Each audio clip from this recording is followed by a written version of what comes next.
ભારતીય હવામાન વિભાગ આઈએમડી દ્વારા 25 જુલાઈ 2024ના રોજ જાહેર કરાયેલી નવનીત પ્રેસ રિલીઝ અનુસાર દેશના મોટાભાગમાં ચોમાસું ફરી સક્રિય બન્યું છે. ઉત્તર પશ્ચિમ બંગાળની ખાડીમાં સર્જાયેલ લો પ્રેશર એરિયા દક્ષિણ પશ્ચિમ રાજસ્થાન ઉપર સક્રિય સિસ્ટમ અને ચોમાસાની ધરી અનુકૂળ સ્થિતિમાં હોવાથી આગામી દિવસોમાં દેશના અનેક રાજ્યોમાં ભારેથી અતિભારે વરસાદ થવાની સંભાવના વ્યક્ત કરવામાં આવી છે.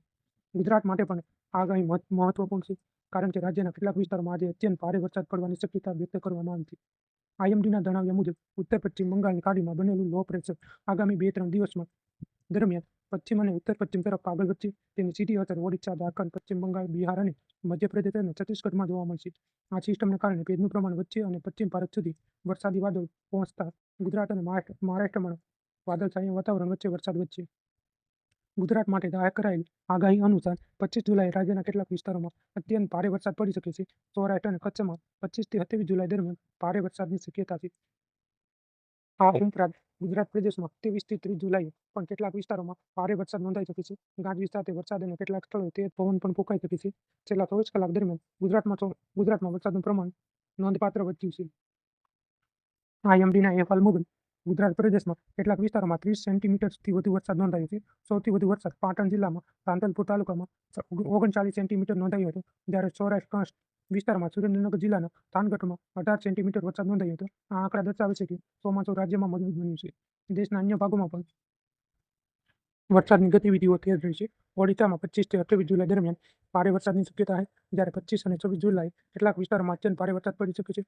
હિમાચલ પ્રદેશ, ઉત્તરાખંડ, જમ્મુ કાશ્મીર, પંજાબ, હરિયાણા, દિલ્હી અને ઉત્તર પ્રદેશમાં પણ આગામી દિવસોમાં વ્યાપક વરસાદની આગાહી કરવામાં આવી છે.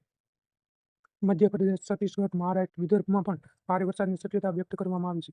પૂર્વ અને ઉત્તર ભારતના રાજ્યોમાં જેમ કે પશ્ચિમ બંગાળ, બિહાર, ઝારખંડ, આસામ, મેઘાલય, અરુણાચલ પ્રદેશ, નાગાલેન્ડ, મણિપુર, મિઝોરમ અને ત્રિપુરામાં પણ ભારે વરસાદથી અતિભારે વરસાદ સંભાવના છે. દક્ષિણ ભારતમાં કેરળ, કર્ણાટક, આંધ્રપ્રદેશ, તેલંગાણા અને તમિલનાડુમાં પણ વરસાદની માહોલ યથાવત રહે છે. હવામાન વિભાગે માછીમારો માટે પણ મહત્વપૂર્ણ ચેતવણી આપી છે.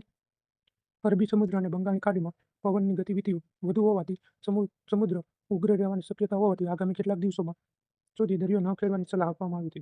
ખેડૂતો માટે આ વરસાદ મોટાભાગે ખરીફ પાક માટે લાભદાયી સાબિત થઈ શકે છે. કપાસ, મગફળી, ડાંગર, મકાઈ અને સોયાબીન જેવા પાકોને પૂરતો ભેજ મળશે. જોકે જ્યાં અતિભારે વરસાદ પડશે ત્યાં પાણી ભરાવાની સ્થિતિ સર્જાઈ શકે છે.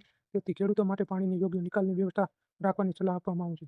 સામાન્ય નાગરિકોએ પણ સાવચેતી રાખવી જરૂરી છે.